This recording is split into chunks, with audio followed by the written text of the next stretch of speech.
Have you ever wondered where the first passport came from, or how it evolved into the document we use today? In this video, we're going to take a trip back in time to explore the history of the passport. We'll learn about the earliest forms of travel documents, how they were used, and how they eventually developed into the modern passport. For centuries, people have traveled from one place to another. Whether for trade, exploration, or conquest, humans have always been on the move. But in order to travel, people needed to be able to prove their identity and nationality. And that's where the passport comes in.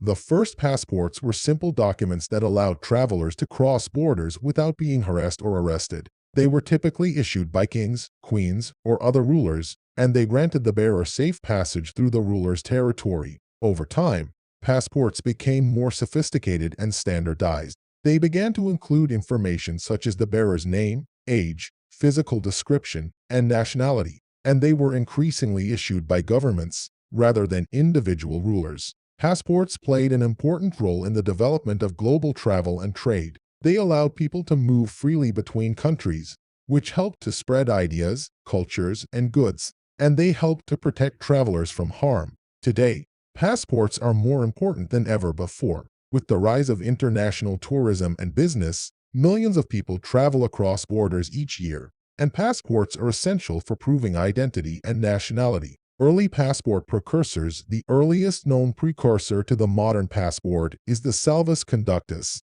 which is Latin for safe conduct. Salvus conductus were documents issued by monarchs to allow travelers to pass through their territory unharmed. They were typically used by merchants, pilgrims, and other travelers who were at risk of being attacked or robbed. Early passport precursors can be traced back to ancient times. For example, the ancient Egyptians used travel permits called waybills to allow their citizens to travel outside of Egypt.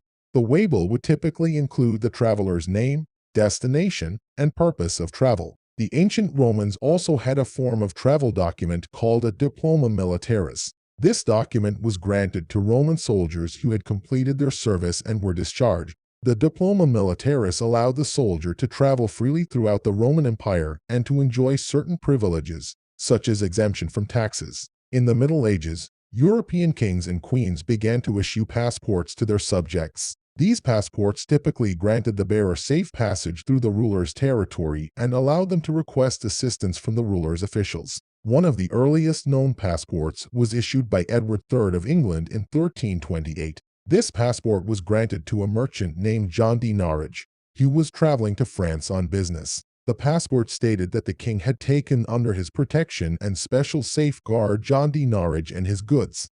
Another early example of a passport is the lacis passer. This document was issued by the Catholic Church and allowed travelers to journey safely through Christian lands. The lacis passer was typically granted to pilgrims and merchants. The word passport comes from the Middle French word passeport, which is a combination of the words passer, to pass, and port or gate. It first appeared in the English language in the 15th century and was originally used to refer to a safe conduct document that was issued by a monarch to allow someone to travel freely through their territory. Over time, the meaning of the word passport evolved, and it eventually came to refer to the official document that is issued by a government to its citizens to allow them to travel internationally. There is some debate about the exact origins of the French word passport. Some scholars believe that it comes from the Italian phrase passaporto, which means to pass the harbor. Others believe that it comes from the Latin phrase partus passus, which means step through the gate.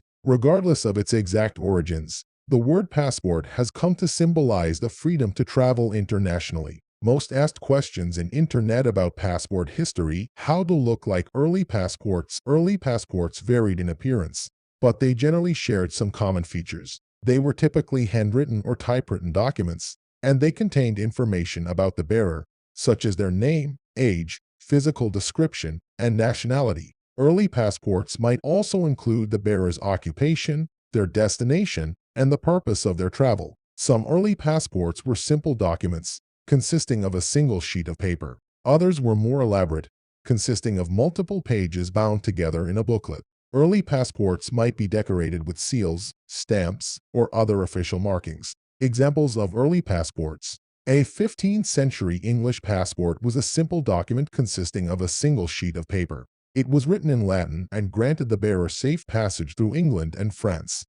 A 17th-century Dutch passport was a more elaborate document, consisting of multiple pages bound together in a booklet. An 18th-century American passport was a handwritten document that was issued by the Continental Congress. It granted the bearer safe passage through the United States and other countries. A 19th-century British passport was a small booklet that contained information about the bearer, such as their name, age, physical description, and nationality. It also included a space for visas. Early passports were important documents that allowed people to travel safely and efficiently. They helped to promote international cooperation and trade. The first modern passport system. This system emerged in the 19th century. In 1841, the United Kingdom introduced the first standardized passport for its citizens.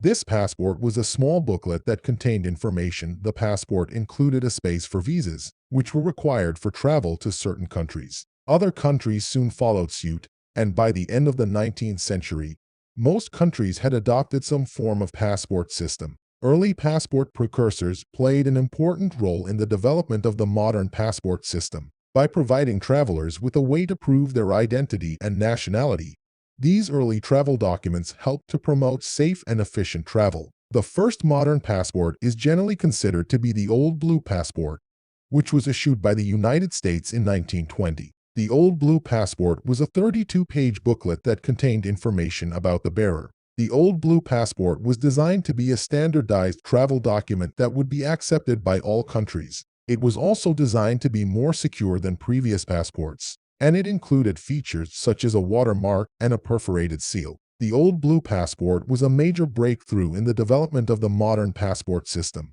It was the first passport to be issued by a government agency, and it set the standard for passports around the world. The Old Blue Passport was issued until 1947, when it was replaced by a new passport design. However, the Old Blue Passport remains an important symbol of the history of the passport system. Features of the first modern passport. It was a standardized document that was accepted by all countries. It was issued by a government agency. It contained more information about the bearer than previous passports, including their name, age, physical description, nationality, and occupation. It included security features such as a watermark and a perforated seal.